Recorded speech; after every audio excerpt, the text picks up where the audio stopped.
Okay, now we are live with Thursday PD for yet another week. This week we are talking about how to teach when school is closed. And it's a real issue that a lot of people are having to consider for the first time, especially in Asia. So we got some people here with experience. We're going to be asking some questions. I am not experienced about this, and personally, I have a lot of anxiety about this possibility. And so I'm really glad to have so many experts who can help us out.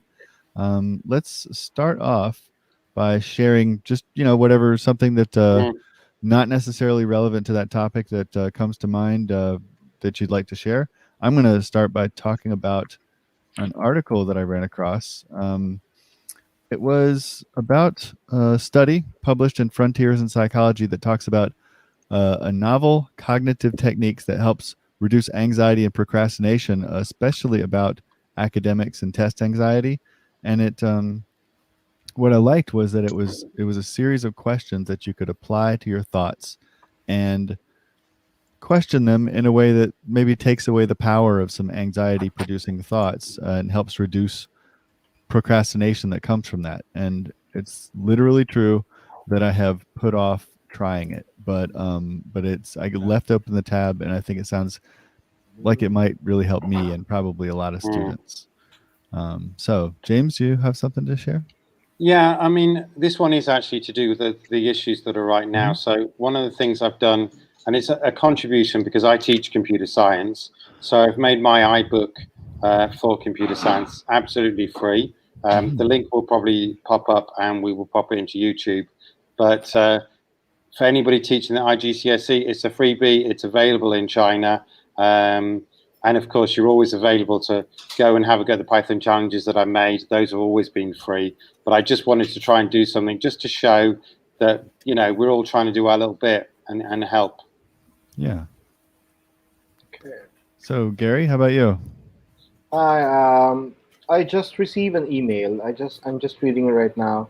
And if you are a GEG leader or a trainer or an innovator, they are calling for volunteers to help teachers in Taiwan and Hong Kong to conduct an online classroom.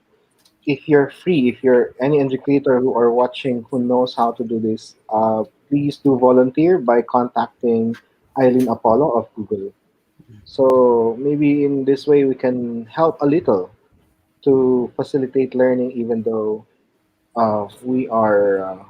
they are not really in school. So if you want, you can volunteer by contacting Eileen. There you go. Okay, thank you very much, James.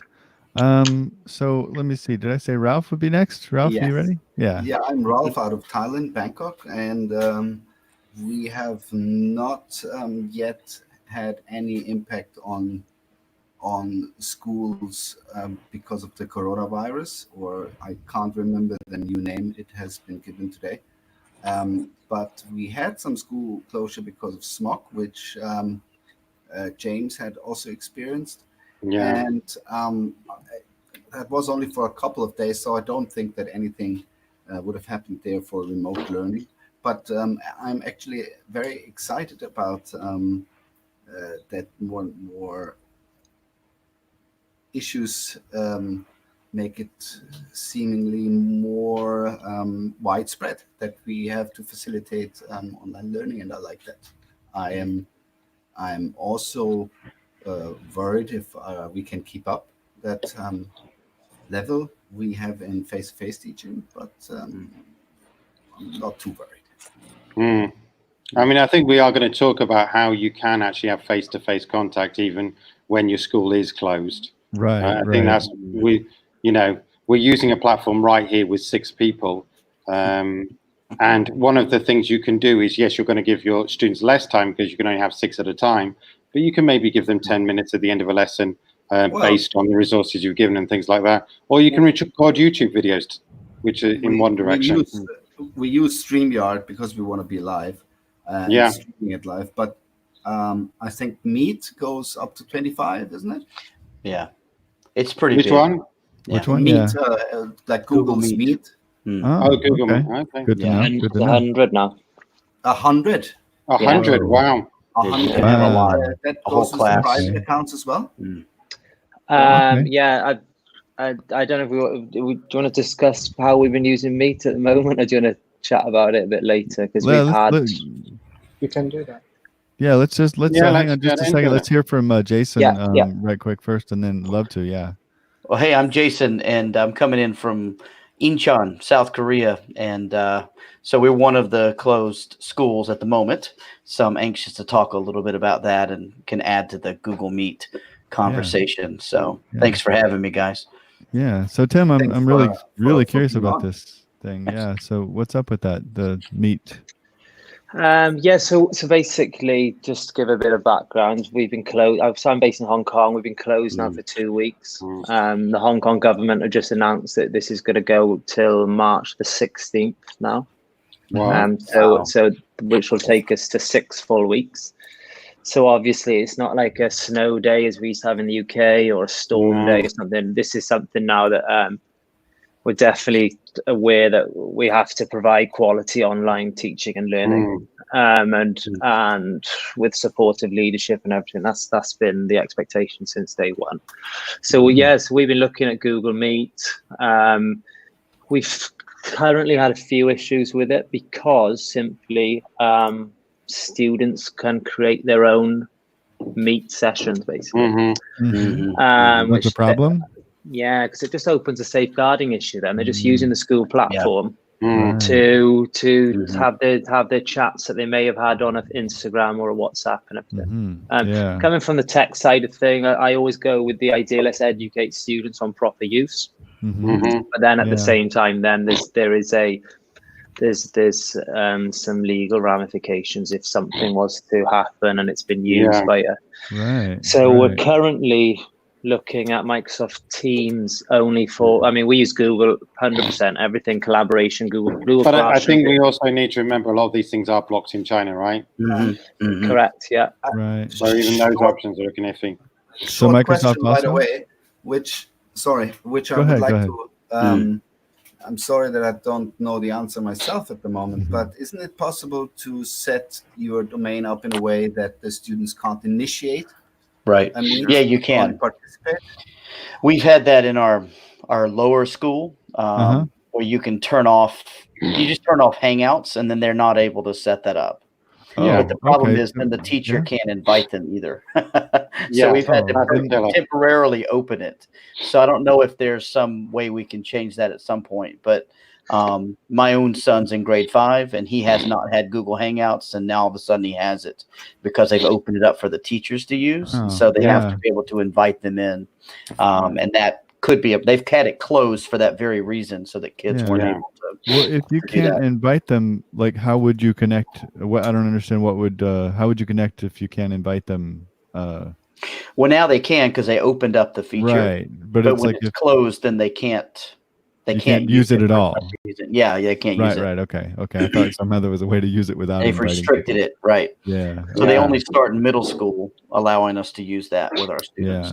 Yeah. Okay. I mean, I think two alternatives that are quite effective but can't handle those numbers are StreamYard, which we're using right now, and Zoom. Both of those have an invitation system. I've heard about Zoom. What's the scoop with that? I've never used it. Well, it's been very good for me the couple of times I have used it. I don't think the free tier is quite as good, but they are offering fairly good deals for schools in terms of that. And I also think that with these kind of things, if you have 20 people in the class, the kids it's going to be one way anyway. You might as well record a YouTube video, right? And perhaps consider using chats and things like Google Classroom or whatever the equivalent is that you can use in China. I know a lot of Chinese schools are using Moodle on your own systems. So, but yeah, I think being able to have those small conversations with 6 kids, even if it's 5-10 minutes, to say, let's clarify those issues. How are you going? What progress are you making? For those one-to-one chats, all of those options are available, and they're sending invites out, and the teacher is controlling it. Yeah. Okay. So, but we can't stop kids from going on, FaceTime or something. If they want to have a video chat with their friends, they're going to have it, right? Right. I hear you. Yeah, I can see why there'd be that issue, though. Like, it really is. I wonder if they're if they're thinking in terms of adding some kind of oversight that they don't have now, because it does seem like a real problem. Well, I think if they could integrate that into Google Classroom a little bit more, maybe there would be a bit more control over that. You know, I know that the teachers who are using it, who have not used it before, have been really happy this week doing face-to-face, but I would think over time the novelty would wear off a little bit. And so a lot of teachers are having more success by live streaming on YouTube and students in and just being in the chat. Well, they can do what we're doing roll call that way. Yeah, that makes sense. I mean, I do feel like there's some element of live, you know, the face-to-face. I think a lot of the appeal is that it's not an abstract thing. It's not just some video sitting there that you're like, oh, I guess I got to watch this video, but it's something that's happening now. And you can still capture that if people are, you know, if you're producing it live and people are supposed to respond live. And for one screen, you can broadcast straight onto YouTube as an unlisted video. You can then send the email out to the students and go straight away. Again, we do have the problem that this doesn't work in mainland China. It only works in Hong Kong. So and the rest of the world. Yeah. So like, okay, Microsoft. So I know Google's blocked. Microsoft is blocked. What's the right? So Microsoft Teams is blocked as well. I think Office 365 is okay. Okay. But in terms of video live platforms, I'm not sure there's anything. I think that. Wow. Is Flipgrid working? Good question. I felt like I've seen some folks say that it was working in China. Yeah. You know, Tim? Yeah, it depends on what you're using to log in, because you can log in with Google. If you're just getting them, if you set them up, they can work then. I mean, there is a site for us to check actually.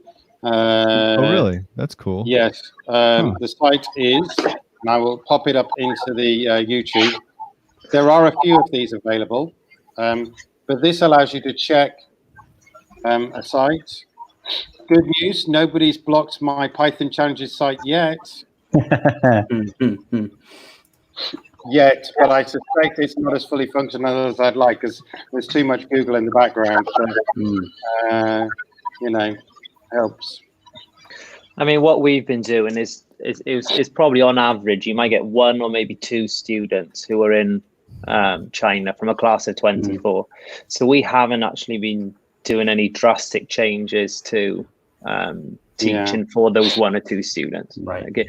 So we've just had to, if it needs printing out PDFs, sending stuff to that individual student, and so be it. We just want to go from a Google Classroom that teaches students all understand that ecosystem to completely changing it for one individual. However harsh it might sound, but that's the reality of it. And it's so far it's worked. We're not allowed to use the 3-letter VPN word. No. But that, I mean, it's one thing as a business where you can have a corporate level at VPN, but you can't be encouraging kids to do it at not home. at all. Right. But then we're a school based in Hong Kong, and we use tools that work in Hong Kong, and then there is almost some sort of responsibility then on the parent side, is then making sure that they have it's the reality of it all. We've done the same thing where we didn't add any new platforms or any new apps. We're only using things that have been used by our teachers. That makes perfect sense. We had to work on the fly very quickly, so we just thought we're not going to add anything new. I feel we've got someone's just joined the chat there, Marlon. So Marlon's our head of ICT. All right, welcome, Marlon. I can't speak highly for him and his team, but also the importance of that communication between EdTech, which I am, and ICT. That has to go hand in hand, because I might have something that I think is an amazing idea, and then he says, look, that's just not going to work technically, and vice versa then. So to be fair to Marlon, he's really got his educational hat on when he's making decisions and stuff like that. So I do think especially with us now looking at this is 6 weeks, you do need to have a communication there to see what does work and what doesn't work. So we're lucky of him and his team. I like the idea. I mean, it makes a lot of sense that you're trying to stick with familiar tools, because I feel like when it's not a good time to learn changing a new tool, everything. When you're changing everything, then the most consistency that you can keep under the circumstances is the best idea. I wonder, I mean, do you have, what's the, because sometimes when you're in a classroom, then it's hard to keep people engaged and focused and on task. And, so what but then again, sometimes something like flipping the classroom can actually be more engaging. Have teachers in your schools been experiencing less or more engagement, or has it been the same? What anything relating to the difference in format? Can I say that Please do, yeah. we actually had quite a few people comment that their students were much more engaged Wow. now that we're not at school. Yeah. And we're trying to get a lot of feedback from students to find out what works. Mhm. And we were even throwing around the idea of maybe once every 6 weeks having an online learning day where teachers can plan at school together. And students are doing, because then they don't have to come to school so early. There's a wellness feature to that. If it's every 6 weeks, the lower level teachers can plan. So there's actually a lot of positives we're seeing, but then we're also seeing the same kids who are not turning work in person are not turning work in at school. I think you have to give some ownership to that, right? I mean, those students who are choosing not to learn, well, now it's fully on the parents to try their best to help them learn. It's hard, and obviously it's a compromise. Otherwise, MOOCs, you all know what MOOCs are, the massive online courses. Oh, right. Everybody would be doing them, right? But finishing rates are incredibly low because very few people are self-motivated and intrinsically motivated to finish course by themselves. Hear that? And that's adults as well. Our biggest challenge has been elementary school. So you have a 7-year-old, 8-year-old student. All of a sudden now is on his own, on his sofa, on the table, wherever he is. It's because we use Seesaw in elementary school. In Seesaw, right? This is the activity. Let's do it. Yeah. I spoke to a parent the other day, was saying that their parent has to be sat with them 24/7 on when they're working, just sat there and say, well, you need to do this, even if it's just monitoring they don't stray mind. So that's the real challenges with the younger students, where you don't have a teaching assistant, you don't have small groups, mix it up, you can't say, right, take a break, run top to the bathroom, that kind of thing. But I think actually you've hit a good thing. You can make those breaks. If you're going to do this kind of online teaching, I think the maximum you can do is about 3 hours worth, especially with younger students. And then, do split it up and encourage the parents to split it up a bit.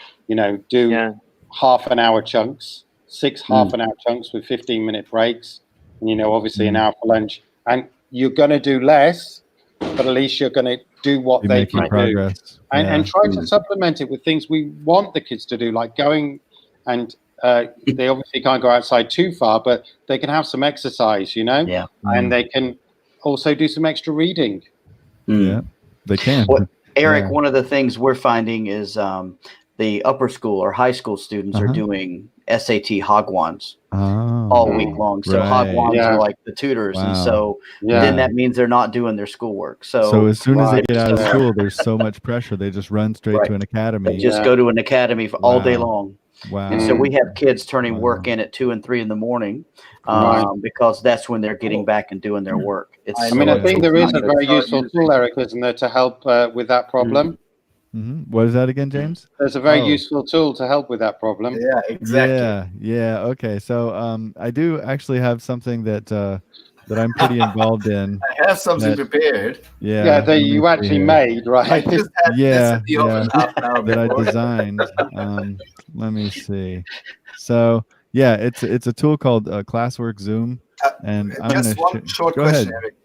To Jason, you said that people or students go to academies or tutoring centers. Can't if school were to say that they have live lessons, couldn't they make them be at home at a certain time, at least in the mornings or something?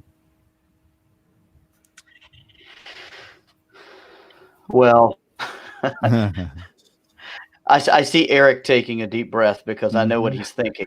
Well, maybe I can answer that and didn't want to here in Korea. Classroom school presentation, but that is just a question I had. Why wouldn't school just say, "Hey, sorry, it's school times. You're paying for school. we are taking efforts to providing you the remote facilitation. You must be online, or your attendance records goes down. Well, yeah, I hear you. I mean, it's sort of that the parent paying for both. Yeah, exactly. It's going to be a challenge. I And can also, see where you're coming from, Ralph. if somebody's prepared to do one-to-one through video or whatever, then actually that's probably going to be better than material that's been hastily put together. So I think we have to give them a free pass on that one, particularly if they're trying to help with the actual curriculum. High quality tutoring one-to-one is obviously very, very effective. But it's the quality of the tutoring can be a bit iffy, and it's often not one-to-one, right? Right.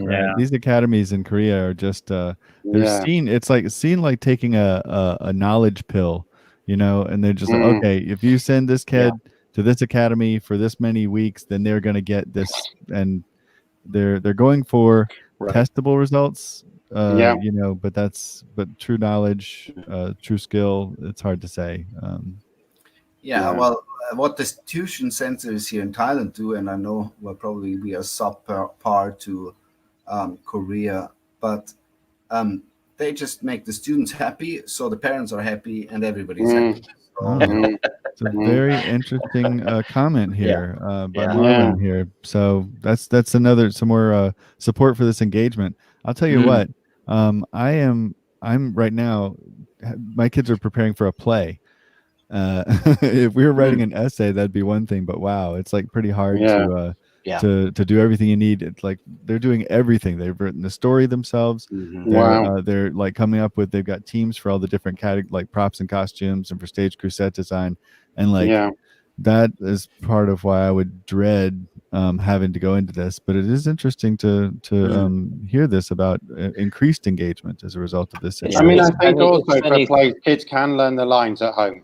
I mean, and practice. It's true. Actually, so hopefully perhaps they come back a little bit more ready, with the lines ready and things like that. Well, it's kind of interesting actually, because we actually use in my classes, because I've got so many students all over the place. They scatter around for all the duties that they're doing at the one time. It's not really fair or possible for me to grade purely based on what I saw at a given time. So I have them using Loom to record themselves doing all of their work anyway. So in that sense, it wouldn't be much different. It's just a matter of their accessibility to each other. But yeah, we have, like, if an actor's learning their lines, and they show me the process so that I can see, like, them, when they start, they don't really know this scene. Later on, they're like able to look away and say the lines, and later on they're able to add the emotion. And so very similar in a way, but it's just, I feel like, I don't know. It might just be about taking the leap, but hopefully we won't have to see how well it would work. Because the things that they're doing, sitting at their desks, they're making plans, and then they're getting to work on their own computers for, like, shopping for materials and things that they might need, or learning about how to make things or do things that they couldn't make or do before. So really, a lot of it could be done. I don't want to do it, but we'll see. So what we've been doing is, in the morning at like 8 a.m., 8:30, work's been posted through Google Classroom. And then throughout the day, then teachers will check in live with their students. And the feedback we've had from parents is how valuable that live time is. Regardless of the learning, it's that just that interpersonal engagement that those kids need. And how are you checking in with them live? Is it via video? Yeah, so we're using Microsoft Teams now. Simply because what we've requested teachers to do is anything live that they do that involves audio and video is to record it. That was another issue with Meets, is they had to go into QuickTime. So there's a couple more steps with Microsoft Teams, which we already had. I mean, whether we would have explored it if we didn't have it at our disposal was another question, but we had it, and it just has a record button. So the person who's hosting the meeting, only they can they click record, and then what it does then is it automatically finalizes it and saves it in your Microsoft Stream then. So it does everything for you. So in respect, the teachers don't need to go back to it. We've just got it on record if there is anything that we need to bring up. Yeah. The setting up of it then is just quite simple. Then you can set it up to anyone outside the organization can join, but they need to be allowed to join. So the host allows them into the room. And we were chatting about it yesterday, and we just see that link. That link is your classroom. Right. So nobody's allowed to just come in and out of your classroom. They need to ask permission to come into your classroom. Right. And the same way then normally you let them out. So the teachers then are in 100% control of who's in it. That link does work. It doesn't become obsolete. However, no one can do anything with it without your permission. Again, with Microsoft Meet, I could set up a meeting with you guys last week. That link would still work to this day. Okay, gotcha. Which you guys could just jump in there. And I'm the host, but I'm long gone. And then so the teacher was leaving, and then they'd come back 10 minutes ago and realize 3 kids had jumped back in there. Yeah. Which I mean, I like the idea of like as I said earlier, let's educate students. This is expectations. This is proper use, but we all know we've all been there ourselves. So it's and that's where Teams offers. I don't like the word control, but in this context, we actually need it. So that's where Teams is a little bit better. That makes sense. And also, I mean, I did mention HyperDocs, which is a great resource in terms of HyperDocs, but actually a lot of people are using Microsoft OneNote a lot. And the classroom version of that is actually a really powerful bit of kit in terms of allowing you to have those kind of interactive docs. It's funny because if you're in that Microsoft ecosystem, then there's lots of opportunities there, right? There's so many, like every ecosystem has its tiny little flaw that doesn't make it perfect. Which, do you know what I mean? If we could just bring them all together, I mean, absolutely. I love Apple Tools Keynote and stuff, but the collaboration and Apple Schoolwork has got a lot to develop. So we don't use that. I mean, Google Docs and Google Slides and Sheets are fantastic for collaboration because they were designed that way from the beginning, and they're miles ahead in terms of that.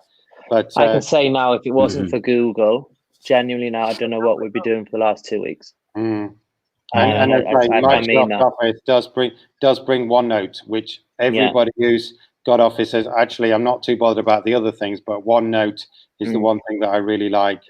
And what I like a lot more is like Synthy mentioned it last week in a video, Ed Puzzle, and there's more and more tools now allowing integration of Google Classroom. Where everything just comes together. There's grade books because we need to make it that bit easier for teachers in the sense that they're now at home on their own. We can't say to them pop to the ICT office for support. So the fact Google Classroom is basically it's our bread and butter when it comes to all of this. Yeah, no, it really is. I mean, I don't know how we would have survived without Google Classroom this last week.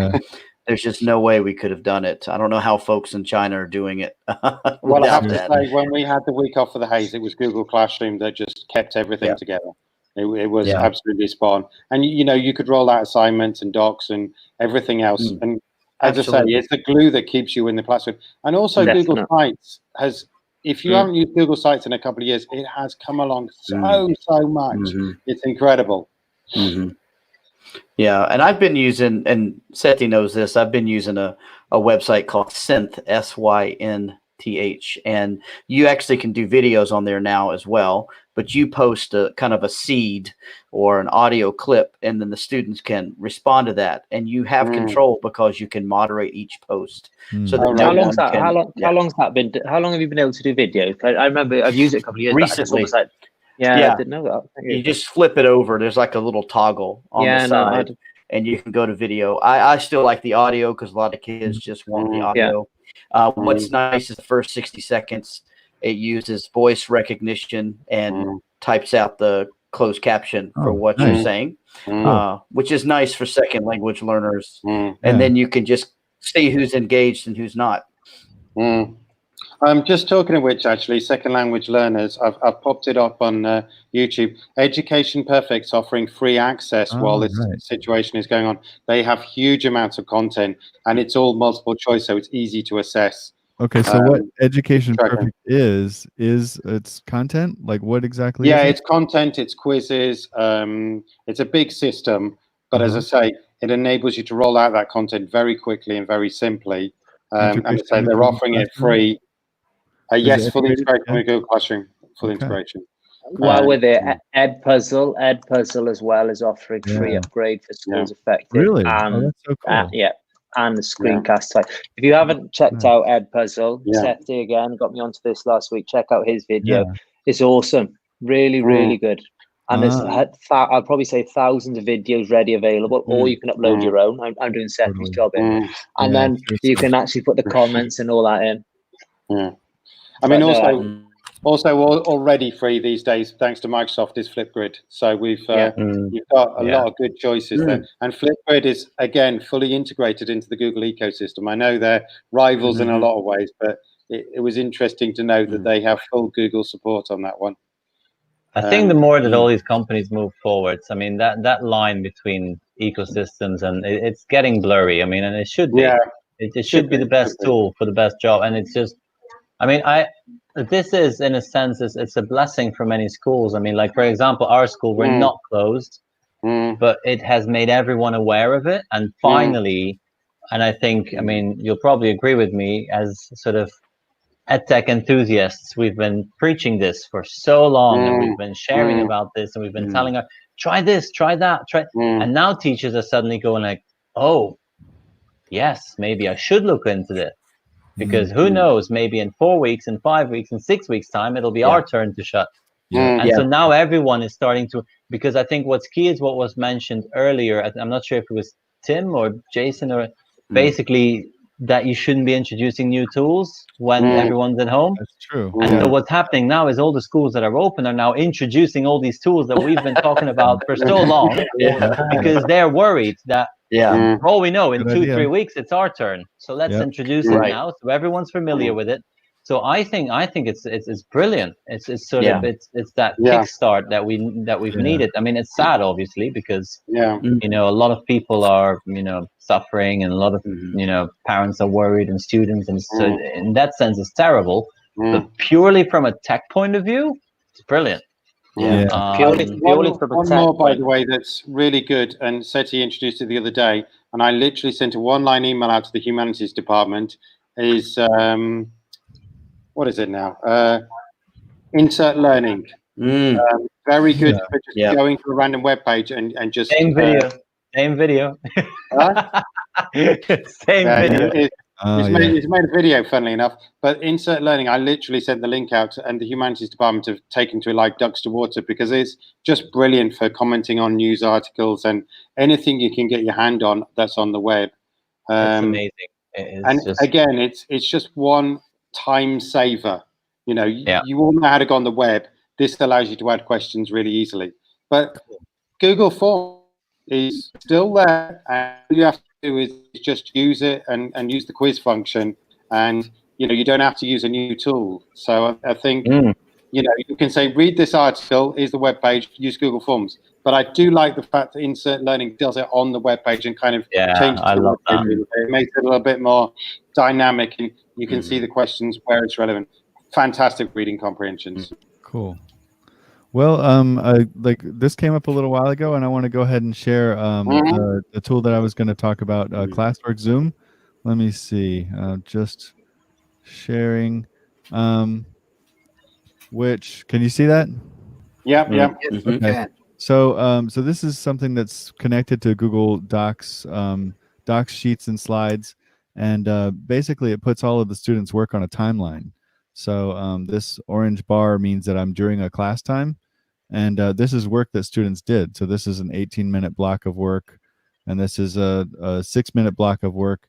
And over here, you can just see that the student spent 4 hours on this document total, 1.5 hours on this document. So you can see how much they've done, and sometimes especially when they did it.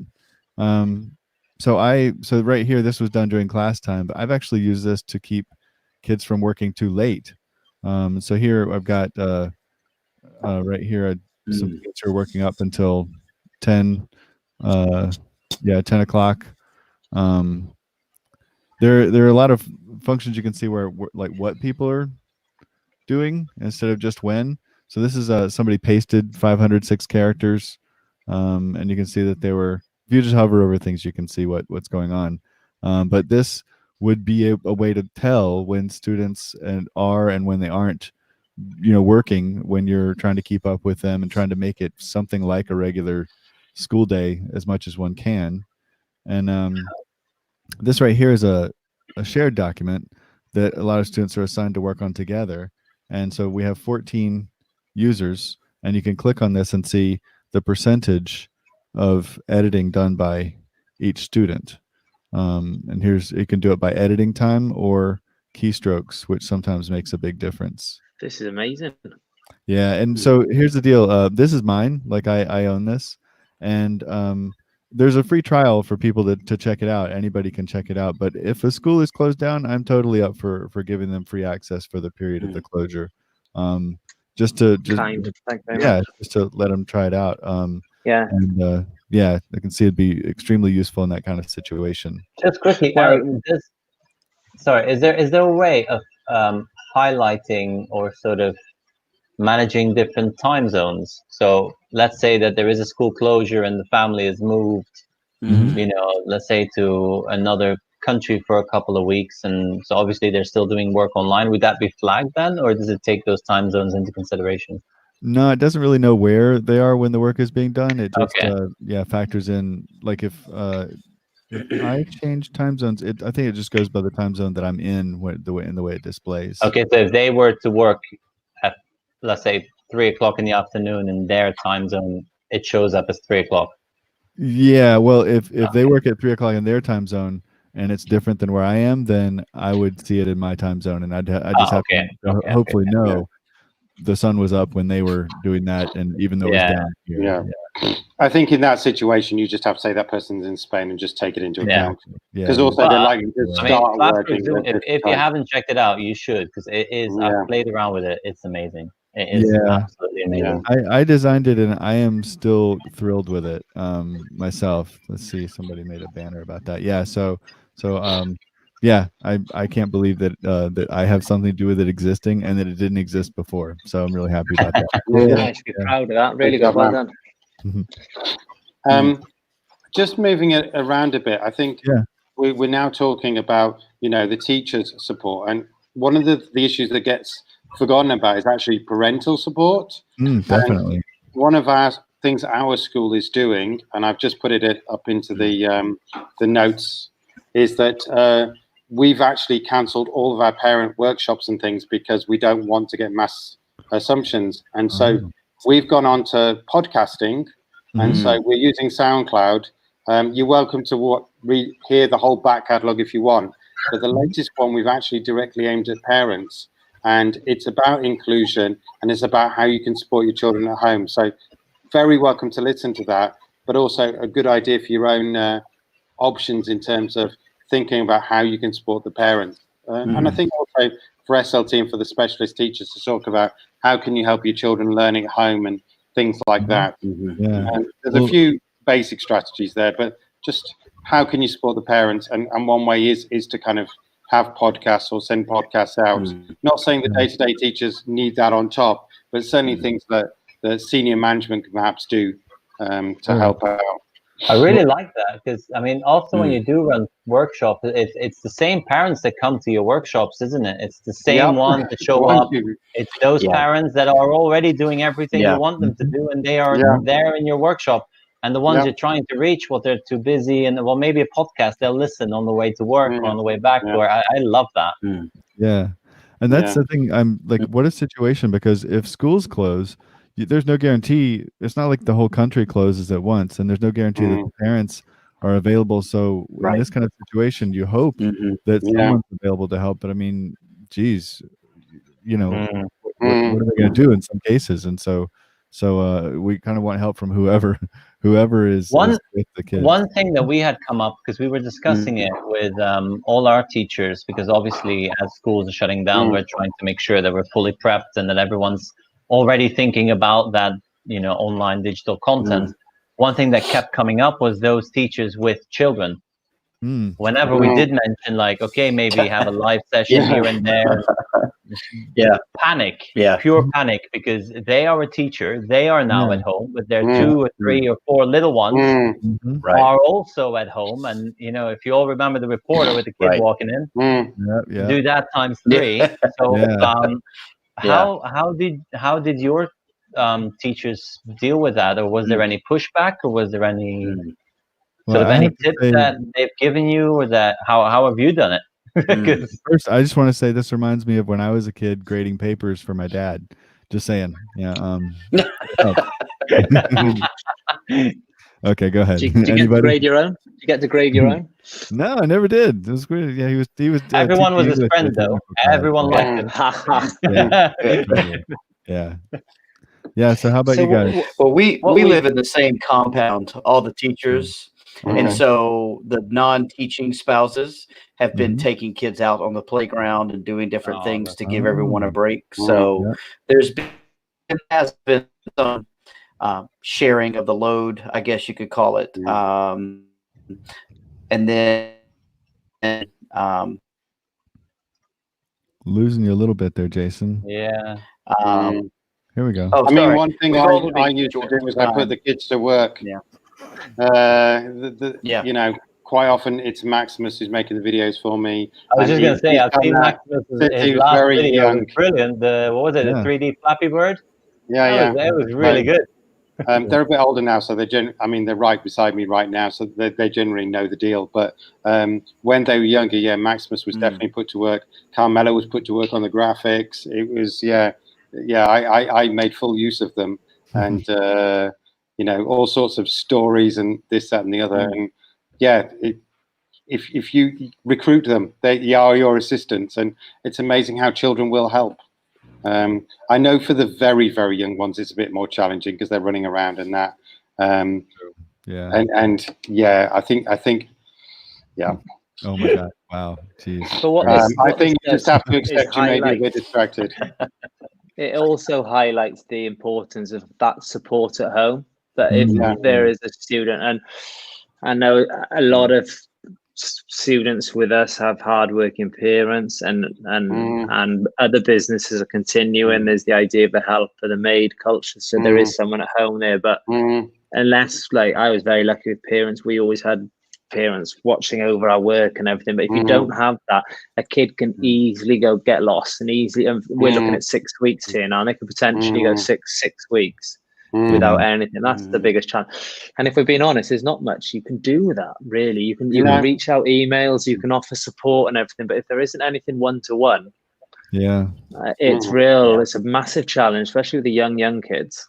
I mean, I think we have to accept there's going to be some slippage, and I just, it's not an ideal environment, and all of these tools and things are definitely going to help those kids who are willing and want to do it. But those kids who don't want to do it and don't want to engage, there's going to be slippage. And the only thing is that you will be able to tell when they come back to school that they haven't done this X, Y, and Z. At least you will know that.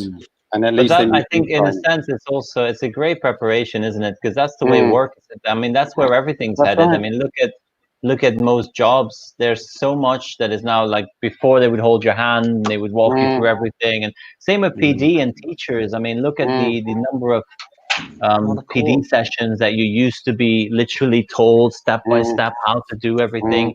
And now there's just so many resources available online, offline, things that, everyone's doing all sorts of, we're all reading books, so we're sharing about books, so we're doing book studies. And I think it's just the way people are now almost expected to learn is more independently. And those that do that become successful. And I mean, look at the number of, social media influencers, and they didn't have a formal education in that, but they did study it. And so they became, knowledgeable about SEO and all these other things. So I think, yes, there might be inquiry-based learning. it's a good. I think it's a good thing because it prepares them and it shows them that, look, if you are motivated, you're going to make it. You are going to make it. Yeah, I think I'd say it is a challenge, but I think with these tools you can provide great quality teaching. You're going to be able to guarantee less of the learning. But those students who want to, who are motivated, are going to be able to learn just as well. And in some cases may even learn better because they're not being distracted by things that are potentially going on in the classroom or, you know, going around left, right and center. They're in a comfortable home environment in many cases. So the feedback I'm getting from my students is they like being able to do it when they feel like it instead of when the teacher is standing there telling them. They feel like they're being more productive. The one thing they all unanimously say is they miss their friends. That's it. That's we say that laughing and what have you, but that's a massive part of education. Social, especially in, again, I say Asia, but in Hong Kong, where there's one sibling families. So that part of going to school is where they acquire potentially more important skills than they would maybe do on a curriculum-led area. So you talk about these 21st century skills, and it's very difficult to hit those 21st century skills in an online learning environment. Especially with the younger kids. So that's definitely, like you mentioned, we've had feedback about that kids are missing that, their friends, they're missing that social side. Where we always worry about where's education going, will it end up in 10, 20 years time? Is it all going to be online? But just after the last, MOOCs have proven that's just not possible. After the last 2 weeks, we've seen that is so valuable that, and you know, the idea of relationships, you know, your kids, you get a read off a kid after a week or so with September, you know, your students, you can get a read if they're engaged. Are they the person to put their hand out? Are they the person to show, express themselves? Where that distance, that's you actually lose out on that. I mean, I think the other problem is that unlike a holiday, they are being locked inside. They're not supposed to go and socialize. They're supposed to stay at home, right? And that's the hard thing. Is, you know, I've just seen Neil's asked a question about attendance there. So we're not officially taking attendance. However, each teacher is monitoring engagement, and then it's a case by case. And if they notice they've gone 1 or 2 days radio silent, then we will follow up with parents. But at the moment, we're not taking official attendance. We've put something. We use Power School. We put something. I don't know what's the code they've put in, but they've just blanketed them all and said school closure. I wanted to add something to that the social aspect would be missing if we had only online learning courses. And I wanted to ask you, James. You said that many MOOCs have failed, or that they have proven that they don't work that well. Or not for everyone. Not for it's the lack of the social aspect, because I mean, as I say, the MOOCs, the percentages of completion are tiny, like 0.something% in many cases. But that's fine at the speed, and a lot of people just take the course out of interest and just want to have a little read and things like that. It's fine in that aspect, but it is definitely proven that universities and things need to focus on the social aspects of things. Because there are a bunch of genius students who definitely have a better time when they are self-paced learners, and they can, if they are a bit on the fast side of learning, then they might often be held back by the curriculum which is followed in the class. And well, I mean, you know what the precursor to a MOOC was? Moodle courses. A book. How many? You know, once you could learn to read, why didn't everybody just go to the library and read all the books, and then they would know everything they needed to know? Study that way. Some students study that way. They do, but as I say, it's a fairly small minority. Yeah. But it's the same in a classroom environment.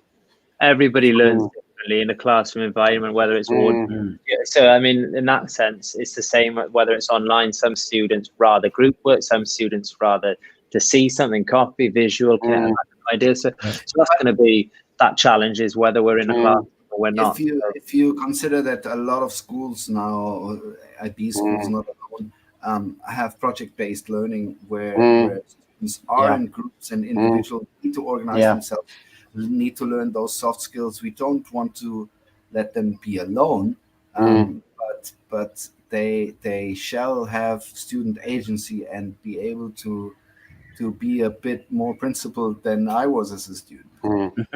We've got a question in from Neil Henderson. Do any of the software use record usage? Well, Edpuzzle definitely does, right?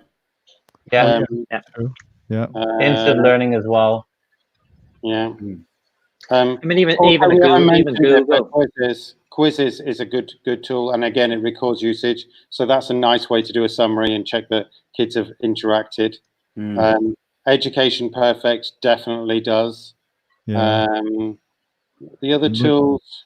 Well, like you were saying, Tim, Google Docs has a revision history, and shows that in a timeline. Yeah, I mean Google Classroom, of course, that tells you whether they've handed it in, and you can easily check it. So I think in terms of checking, in fact, in some ways, online is better because you know what the students have done. You don't know how much help the parents may have given, but honestly, I think you're in effect in a much better system there because you can tell what's going on. We've had a number of parents feedback there's been too much screen time. Which is it's a tough one, as in it's online learning, but just I mean that conversation we can have, and we always will have it about the actual productivity and what we actually use in the screen time for. But what we're looking to introduce is a device-free day. So potentially be next Wednesday now. Teachers know in advance, parents know in advance. So the idea would be teachers come 4 or 5 p.m. on the Tuesday, would push out some activities. It could be write a story, it could be read, it could be note what you're eating. So it's a bit of the PE team can get involved with certain things, draw, it could be go for a walk, check your miles and stuff like that. And then we'll celebrate that as a school. We'll highlight the important device. There's still going on. We've done that for a number of years now with all our homework in primary. So all the primary homework is device-free, hands-on, practical.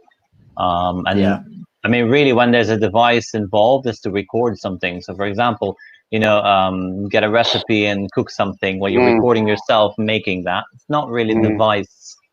It's not really screen time. In that sense that you're on a screen. But then again, we've been pushing for a long time now. We've done lots of work with parents on that concept of not all screen time is equal. And there's a huge difference between consuming and creating. And it's just that once you get that, once you get that message across that, look, a child that is consuming 10 minutes of content or he's spending an hour creating something, that hour creating something is by far more valuable than those 10 minutes of just passively consuming something. Is that passive versus active as well? The other thing is that, I mean, I know parents are not going to be happy about too much screen time and everything, but I would say also the difficulty is if you're stuck at home, you can't get access to things like libraries and extra books. So we're going to have to pass everything to you electronically, right? Yeah. Well, in Hong Kong, all the libraries have closed, all the sports centres have closed, everything that's government owned is closed, so kids can't even go to basketball courts unless they're good. Does your school have an ebook service or something for the students in place where they can borrow books? That's more screen time, isn't it? So we have big someone who's I know my kids. I mean, we have a massive library at home. However, I also know some of my students who they might have 2 or 3 books at home and that's it. And they want access to this. There is an excellent book service for younger kids. Epic books. Epic's free as well. Epic's free. Big university paid. Has anyone used like Overdrive or like some of these big platforms that are allowing you to borrow ebooks for, let's say, 2-3 weeks, and then it's automatically returned, or not? No. And in Hong Kong, anyway, you can get Kindle Premium very, very cheaply, can't you? It's a subscription. Okay. Amazon provide that subscription, and also Audible. So if you don't want screen time, I love you can Audible. listen. Yeah. So both of those options are.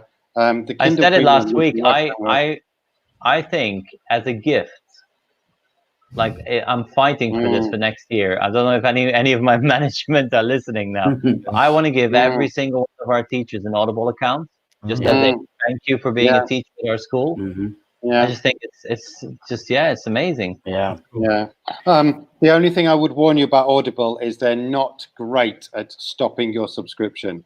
The classic credit card scam. Same for the other Amazon premiums is that cancelling your subscription, they make it deliberately difficult, which is why I've always been hesitant to do it. However, there's so many free podcasts and so many free books around that if you don't want to depart with you, there's enough there. There is another free audio service. I think it's LibriVox, isn't it, for older books? Oh yes, I remember that. I think that's completely free. Let me just check it. Oh, If what you're about after books, Netflix? LibriVox. Libre es gratis en español. It means free in Spanish, is it? Yeah, I think that's exactly the idea. Yeah. And I it's read by volunteers. just your question there from Neil. Neil Henderson. It's quite actually a great question, actually, because what we did at the very beginning is we got everybody to understand the expectations. All the teachers know, so we're all on the same playing field. So you might not have a teacher doing this in the same grade. So we got everybody, and that's where leadership comes in. It's got to start at the top. So and that idea, we all know expectations, and then we take it from there. Then is that expectations under the current situation, or were you doing that already, like before? No, that's under the current situations then.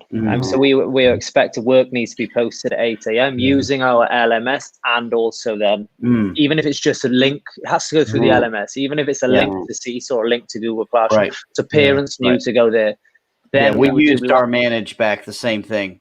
We sent out a message, everyone got it. Here's where you can look for stuff, and so then everyone knew that's where it was coming from. And I want to add to that we started working on a plan for this rollout well before we ever thought there was anything that would happen. So I would that's what we're doing recommend now. any school that's going to maybe even possibly be affected to every at least school could have be a plan. affected by something. So I would say every school needs that plan. I think they have to have that, and this is a good wake-up call for schools, even if they're not ultimately affected this time. Who says that they're not going to be affected next time? I mean, since I remember internationally, every school I've had has had to have closed days for various reasons. I remember years ago when we had the protests and the floods here in Thailand, we were not prepared at all, and it was only a week, but it was a long week because nobody was prepared. It was a very long week because everything was rushed. The LMS was literally it was not in place yet. People were rushed onto Edmodo, which was sort of a scramble at that time. Content was being created, but then Google Classroom was rubbish back then because it was not where it wasn't what it is now. It was brand new. It was pushed out, typical Google style. We're going to push something out. It's not ready, but enjoy it. Well, it was ready to do the basics. It was very basic, but we were still sort of very new at everything, and that was our wake-up call. And then people started, so now even if let's say tomorrow we were to close, people go onto Firefly and they know everything is there, ready to go for at least a couple days, and that gives teachers time to then, sort of. I'm actually looking forward to when we get actually would really make life easier. What is Firefly? Firefly is an LMS system. It is quite expensive, but it is first class. Gotcha. Okay, because I was just saying that it's super easy. When we come back to school, we're going to be in a much better place than when we were before, because teachers are going to be for ed tech coordinator. This is almost a dream come true now, because teachers I'm worried I'm not going to have a job. Because everybody's just been amazing these last 2 weeks, and with every week that's gone by, They've grown in confidence. They're exploring tools and everything. So when we actually do come back to that classroom environment, if there's going to be flipped learning going on, where that one-to-one time, that social personal time will be even more valuable and be used for better purpose. You're going to be in such a, you're going to be in such a good place in terms of finding your leaders in your pockets and really, giving them sort of not necessarily the tools, but just sort of pushing them just that little bit, farther and say, okay, well, how about the integration with that subject there and that topic there? And I think, yeah, it's going to be brilliant for you. Neil's got another question. It's going to be challenging. Definitely challenging, because you're going to get some pushback, I think, from people that are sort of saying, yeah, well, we're back to school now. But I'm going to be positive, Seth, and don't think so. I think they're going to be able to see that this has actually worked. Kids have engaged. Yeah. So I'm hoping it wonon't. See, Neil's got a question there. Yeah. It does start with admin, Neil, but it's also accountability for everyone. Do you mean we all need to be professional? There's team leaders in place. So there's a structure. That idea of coming together as a community, as supporting each other, adds a little bit of accountability as well. Yeah. Really encouraging team meetings. So I meet every day with the various teams. Okay, gotcha. Every day. If something in the last 2 weeks, I've met and discussed and collaborated more than I did when I was in school. Wow. And that's not just me. That's the whole message with everyone. Really, that idea of, and everyone's come together as well. Do you mean it's that kind of, you're in a bit of adversity? People have definitely come together. We've had the same experience. Everybody's sharing ideas. People I've not even actually chatted with on a more professional level, just more casual. Same thing. We really, and that's global. Then it's not just in the school. You see on Twitter, people reaching out. Yeah, Twitter's been amazing. Twitter's been blowing up. I mean, the stuff you've been sharing, it's great. I love Twitter. I mean, it's like the response you got as well, Tim, with that, where you sort of, that graphic that you shared out, and then when you just looked at the share, like the retweets and the comments, all from people, from at your school, but also outside of the school and other schools. We're all like, in the same boat, this is great. Let's try that and this and. It's just. I think also we're going to have to wrap it up now, but I think you can see that we're all on Twitter, all happy to help and support you, and just reach out to any of us. And as I say, I had the experience of a week for the Hays, and what I will say is that, who's really checking is the parents, because we set up very clear expectations. If it wasn't available at 8 o'clock, parents would instantly email in. So there is that level of accountability, but I think in these situations, teachers they step up to the mark, really, and they really do. And our teachers have been absolutely amazing. I've come forward to our teachers. They've been absolutely amazing since day one, and everything open to. They've been flexible. They understand the importance of the expectations. I mean, I can't fault them at all. Tim, is this the graphic that he was talking about? Yeah, that's what I put together. Yeah, so cool. I'd probably pull meats off there now, but I kept it on there because I got OCD, so I need the balance. Yeah, of course. Well, we can probably find you a different one. What was it? I put Classroom Zoom in there now. Okay, good plan. Yeah, I'll let you do that. That's acceptable. Okay, so I quickly wanted to share an experience which I had more than 10 years ago. And how old is Classroom? Yeah, exactly. It was in the first year of Google Classroom where we had a flood in Bangkok. And actually, that flood was one of the big reasons why our school back then, I was in a bilingual, how does it called, an English program school for a Thai government school. And they rolled out all the G Suite back then. And so the flood was actually closing down schools for 2 months. And that was in the very, very first beginning year of Google Classroom. That's why I also shared this one. It was very, very, very different in the very beginning. And you only had actually like an assignment button, and there wasn't much more. But the whole Google infrastructure behind it and having it all connected was very awesome to have. And there's still using it better every day. Yeah. So even 10 years ago. It's evolved. Yeah. Cool. Okay, I'm using this to say goodbye, and then I will put Gary back on, so he can. Thanks for your help, Ralph. Always good to see you, Ralph. Yeah, this has been a really good chat. I mean, wow, I feel so much more informed, and actually, I feel less apprehensive about the possibility of having to deal with this kind of situation myself. This has been really encouraging and informative. Yeah, and I really appreciate having so many experts to lean on. This is really great. I mean, I wasn't sure how many we exactly. So thank you so much. Thank you so much for coming and sharing. And thanks for another great week. You guys share this out to everybody you know. And anything to say before we go? Just go with it. Be creative. This is your opportunity. Enjoy it. Enjoy it for sure. Definitely. Yeah, come on back. We're here every week. So this has been great. Thank you guys very much. Thanks, Eric. Thank you. Bye.